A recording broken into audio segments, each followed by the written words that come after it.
নমস্কার, আমি বন্দনা। আমার কিচেনে আপনাদের সবাইকে স্বাগত জানাই। আবারও এসে হাজির হয়েছি পুঁটি মাছের একটি রেসিপি নিয়ে। আজ আমি তৈরি করব মশলা ছাড়া বেগুন দিয়ে পুঁটি মাছ ভাজা। মশলা ছাড়া বেগুন দিয়ে পুঁটি মাছ রান্না করার জন্য আমি এখানে ছোট সাইজের পুঁটি মাছ নিয়েছি। কেটে পরিষ্কার করে ধুয়ে নিয়েছি। 5 মিনিট আগে লবণ হলুদ মেখে নিয়েছি। তবে দেখে নেওয়া যাক আমি কীভাবে এই পুঁটি মাছ রান্না করি। সবার প্রথমে আমি মাছ ভেজে নেব। এর জন্য দিয়ে দিয়েছি 4 চামচ রিফাইন্ড অয়েল। এবার দিয়ে দেবো মাছ। ছোটো মাছ অল্প অল্প করে ভেজে নেব, তাহলে আর ভেঙে যাওয়ার সম্ভাবনা থাকবে না।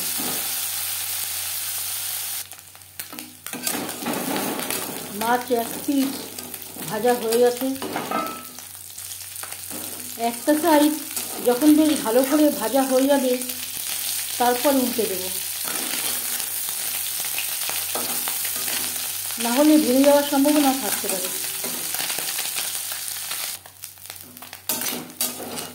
মাছ ক্রিস্পি করে ভাজা হয়ে গেছে। আমি একটু মুচমুচে করে ভাজলাম, আপনারা চাইলে হালকা করেও ভেজে নিতে পারেন।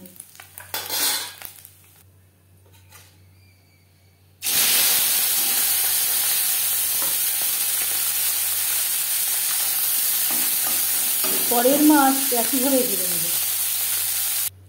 মাছ ভেজে নেওয়া কড়াইতে আবারও তেল দিয়েছি। এবার দিয়ে দেবো পেঁয়াজ কুচি। যেহেতু এই রান্নাতে আমি কোনো মশলা ব্যবহার করছি না, পেঁয়াজের পরিমাণটা একটু বেশি লাগবে। আমি এখানে 3টে পেঁয়াজ কুচি করে কেটে নিয়েছি। পেঁয়াজ ভাজা হয়ে গেছে। এবার দিয়ে দেবো কাঁচা লঙ্কা।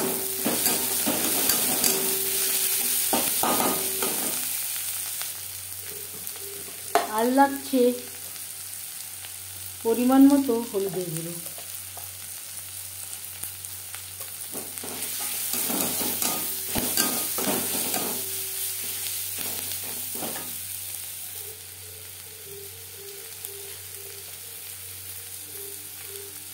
স্বাদ মতো লবণ।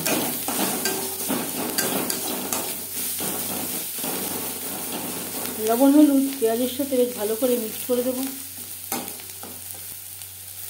পেঁয়াজ ভাজা হয়ে গেছে। এই পর্যায়ে দিয়ে দেবো বেগুন। 2টো বেগুন আমি ডুমো করে কেটে নিয়েছি আর পরিষ্কার করে ধুয়ে নিয়েছি।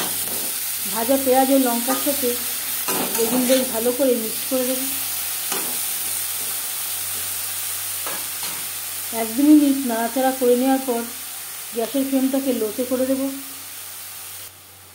আর তার আগে দিয়ে দেব খুবই সামান্য পরিমাণের জল। এর থেকে বেশি জল ব্যবহার করবেন না, তাহলে খেতে ভালো লাগবে না।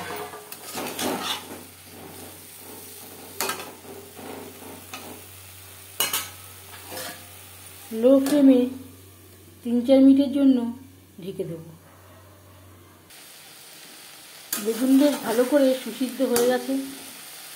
এই পর্যায়ে দিয়ে দেব ভেজে রাখা মাছ। ছোটো মাছ যদি মুচমুচে করে ভাজা হয় তাহলে ভেঙে যাওয়ার সম্ভাবনা থাকে না। বেগুনের সাথে মাছ বেশ ভালো করে মিক্স করে দেব। বেগুনের সাথে মাছ আরও 2-3 মিনিট রান্না করব। 2-3 মিনিট নাড়াচাড়া করে নেওয়ার পর এবার যাচ্ছি ফাইনাল থেকে। সবশেষে দিয়ে দেবো ধনেপাতা কুচি। ধনেপাতা বেগুন ও মাছের সাথে বেশ ভালো করে মিক্স করে দেব। 1-2 মিনিট নাড়াচাড়া করে নেওয়ার পর গ্যাসের ফ্লেমটা অফ করে দেব।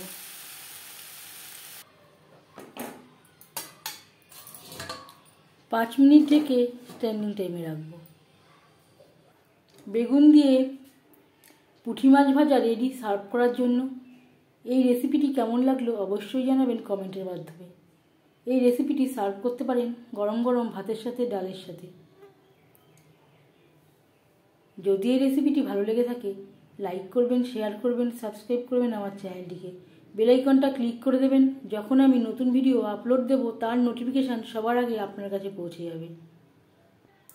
আপনারা সবাই ভালো থাকবেন। এই ভিডিওটি দেখার জন্য ধন্যবাদ।